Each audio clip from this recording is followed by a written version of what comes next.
Good morning friends. आप सभी का दैनिक समसामयिक की 10 महत्वपूर्ण खबरें और उन पर आधारित 10 प्रश्नों में हार्दिक स्वागत है। मैं आदित्य आप सभी का आपके यूट्यूब चैनल पाथ टू ज्ञान में बहुत बहुत स्वागत करता हूं। आप लोग को पता है प्रतियोगी परीक्षाओं में करंट अफेयर्स का वेटेज दिन प्रतिदिन बढ़ता चला जा रहा है और ये आप जो पीडीएफ देख रहे हैं ये उत्कर्ष अकादमी की है और इस पीडीएफ को मैं अपने चैनल पर दिखा रहा हूँ और इसको डिस्कस करूँगा कौन कौन सी चीज़ें इसमें इंपॉर्टेंट हैं, क्या क्या आपको पढ़ना है और क्या क्या आपको नहीं पढ़ना है। तो देर ना करते हुए सबसे पहले पहली खबर पर नज़र डालते हैं। पहली खबर लिखी हुई है वैश्विक बौद्धिक संपदा सूचकांक 2024 में भारत को 42वां स्थान मिला है। बस आपको इसमें इतना ही पढ़ना है कि कौन सा स्थान मिला है, 42वां स्थान मिला है और इसमें कितने देश हैं आपको यहाँ दिख रहा होगा। इसमें 55 देश हैं। इस सूचकांक में 55 देशों में से भारत का जो नंबर आया है 42वां नंबर है। और आपको बता दूँ यह जो आपका नंबर है यह आपका लगातार 2022 से रैंक उसकी सेम है, मतलब इतनी ही रैंक है। और इसमें जो टॉप पर आपका यूएसए है, दूसरे नंबर पे आपका यूके है। और इसके बाद इस संपदा जो सूचकांक है इसको जारी कौन करता है? इसको जारी करता है यूएस चैम्बर ऑफ कॉमर्स। ध्यान रखिएगा, आपको इतना ही ध्यान रखना है। और इसकी स्थापना कब की गई थी? वर्ष 1967 में। इसके जो महानिदेशक हैं इसके डैरेन टैंग है, इसका मुख्यालय जेनेवा स्विट्जरलैंड में है। और दूसरा जो पॉइंट है यानी दूसरी जो खबर है आप लोग के लिए वो आपकी है न्यायमूर्ति अजय माणिकराव खानविलकर जी भारत देश के दूसरे लोकपाल होंगे। इससे पहले आपके पिनाकी चंद्र घोष थे, भारत देश के स्वतंत्र भारत यानी भारत के पहले आपके लोकपाल हुआ करते थे, वो पिनाकी चंद्र घोष थे जिन्होंने मार्च 2009 में पदभार संभाला था। और लोकपाल क्या करता है? लोकपाल देश में भ्रष्टाचार निरोध के लिए काम करता है, भ्रष्टाचार को रोकने का काम करता है। इसमें 8 सदस्य होते हैं और एक अध्यक्ष होता है और इसके अध्यक्ष की नियुक्ति है वो राष्ट्रपति द्वारा की जाती है।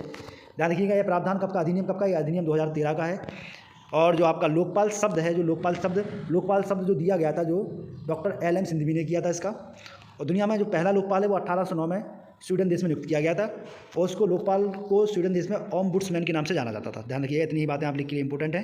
तीसरा पॉइंट है आकाशा एयरलाइन है। आकाशा एयरलाइन को वित्त मंत्रालय ने अभी भारतीय वाहक के रूप में अंतर्राष्ट्रीय उड़ान भरने के लिए अधिसूचित किया है। इसमें आपको ज़्यादा चीज़ें ध्यान में ना रखते हुए इसको बस आपको 2-3 चीज़ें ध्यान रखनी है कि सबसे पहले आकाशा एयरलाइन है, इसका हेडक्वार्टर कहाँ पर है? हेडक्वार्टर आपका मुंबई में है आकाशा एयरलाइन का। और जो इसके संस्थापक जो हैं इसके वो आपके विनय द्विवेदी जी हैं। कौन है? विनय दुबे हैं आकाशा एयरलाइन के संस्थापक। इसके बाद जो अगली खबर है 28 फरवरी को राष्ट्रीय विज्ञान दिवस मनाया गया। सभी लोग जानते हैं नेशनल साइंस डे 28 फरवरी को है। इस दिन क्या हुआ था? रामन प्रभाव के आविष्कार को चिन्हित करने के लिए, यानी रमन प्रभाव का जो आविष्कार किया गया था 28 फरवरी को, उसको चिन्हित करने के लिए देश भर में 28 फरवरी को राष्ट्रीय विज्ञान दिवस मनाया जाता है। और 28 फरवरी 1928 को इन्होंने इसकी खोज की थी जिसके एवज में इन्हें 1930 में नोबेल पुरस्कार दिया गया था और 1954 में चंद्रशेखर जी को भारत रत्न भी दिया जा चुका है। अगला है केंद्रीय शिक्षा मंत्री धर्मेंद्र प्रधान जी ने स्वयं प्लेस प्लेटफॉर्म लॉन्च किया। स्वयं प्लस क्वेश्चन आपसे यही पूछा जाएगा कि स्वयं प्लेस प्लेटफॉर्म किस मंत्रालय से संबंधित है? आंसर हो जाएगा आपका शिक्षा मंत्रालय। देखिएगा, ये धर्मेंद्र प्रधान जी हैं, ये हमारे यशस्वी प्रधानमंत्री जी हैं, मोदी जी हैं। इसके बाद जो अगली खबर दी जा रही है त्रिपुरा के मुख्यमंत्री जो माणिक साहा जी हैं, इन्होंने जगन्नाथ दिघी वाटर फ्रंट विकास परियोजना का उद्घाटन किया है। क्वेश्चन ये पूछा जाएगा कि हाल ही में आयोजित की गई जगन्नाथ दिघी वाटर फ्रंट विकास परियोजना किस राज्य की है? त्रिपुरा की है और त्रिपुरा की राजधानी अगरतला है। और त्रिपुरा की जो आपका जो क्या नाम करके मुख्यमंत्री है वो कौन है? माणिक साहा जी है। इसके बाद जो अगली खबर निकल के आई है कि नामीबिया के जॉन निकोल नाम के एक प्लेयर हैं इंटरनेशनल, इन्होंने T20 इंटरनेशनल में 33 गेंदों में शतक लगा दिया है। इससे पहले 34 बॉल्स में और 35 बॉल्स में 34 में नेपाल के कुशल मल्ला नाम के एक प्लेयर थे, इन्होंने 34 गेंदों में शतक लगाया था। और ये नामीबिया से खेलते हैं कौन? John Nicol. इन्होंने नेपाल देश के खिलाफ ही 33 गेंदों में शतक लगाया, 33। और इसके बाद 35 गेंदों में रोहित शर्मा जी ने लगाया था। इसके बाद अगला है आपका भारतीय हॉकी की CEO chief executive officer Elena Norman ने अपने पद से इस्तीफा दे दिया है। ध्यान रखिएगा, CEO थी ये, कौन थी? Elena Norman. और आपसे पूछा जाए अध्यक्ष कौन है? अध्यक्ष आपके दिलीप टर्की जी हैं। ध्यान रखिएगा, इन्होंने पद से इस्तीफा दे दिया है। अभी रिलायंस आपकी फाउंडेशन है, रिलायंस एक फाउंडेशन लॉन्च करती है और इस फाउंडेशन ने एक बनतारा राष्ट्रीय पहल लॉन्च की। बनतारा क्या करेगा? ये आपके पशुओं का कल्याण करेगी। और बनतारा का अर्थ होता है जंगल का सितारा, the star of the forest. अभी नई दिल्ली के इंदिरा गांधी स्पोर्ट्स कॉम्प्लेक्स में ट्रैक साइकिलिंग चैंपियनशिप 2024 का आयोजन किया गया। इसमें भारत को 18 पदक मिले हैं और इस चैंपियनशिप में मलेशिया जो देश है, मलेशिया भी एशिया का ही देश है, यह टॉप पर रहा है। ध्यान रखिएगा। आप चलते हैं अपन लोग क्वेश्चंस की ओर। पहला क्वेश्चन है वैश्विक संपदा जो बौद्धिक वाली संपदा सूचकांक 2024 में भारत को कौन सा स्थान मिला है? 42वां स्थान मिला है। कितने देशों में से? 55 देशों में से। ध्यान रखिएगा 55 देश थे इसमें। अगला क्वेश्चन है हाल ही में देश के लोकपाल पद पर किसे नियुक्त किया गया है? अजय मणिकराव जी को उसमें नियुक्त किया गया है। और इससे पहले पिनाकी चंद्र घोष से जो कि भारत देश के पहले थे।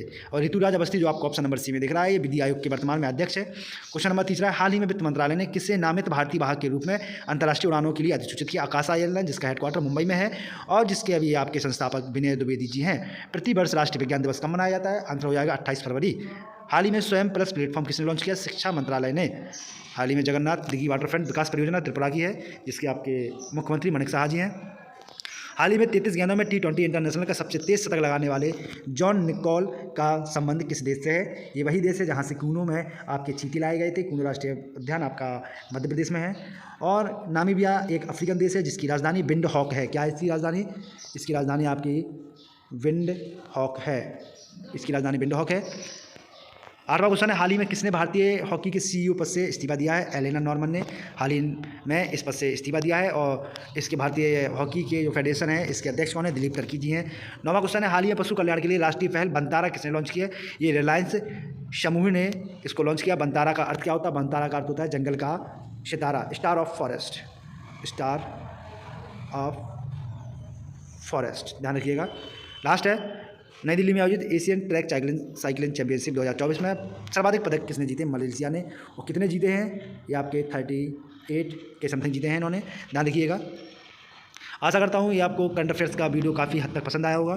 और डेली करंट अफेयर्स का इसी तरीके से एनालिसिस पाने के लिए चैनल को सब्सक्राइब करें। चैनल का नाम आप लोग को पता ही होगा, पाथ टू ज्ञान। आशा करता हूँ वीडियो काफ़ी हद तक पसंद आया होगा। यदि पसंद आए तो वीडियो को लाइक करें, चैनल को सब्सक्राइब करें और वीडियो को शेयर करें। Thank you.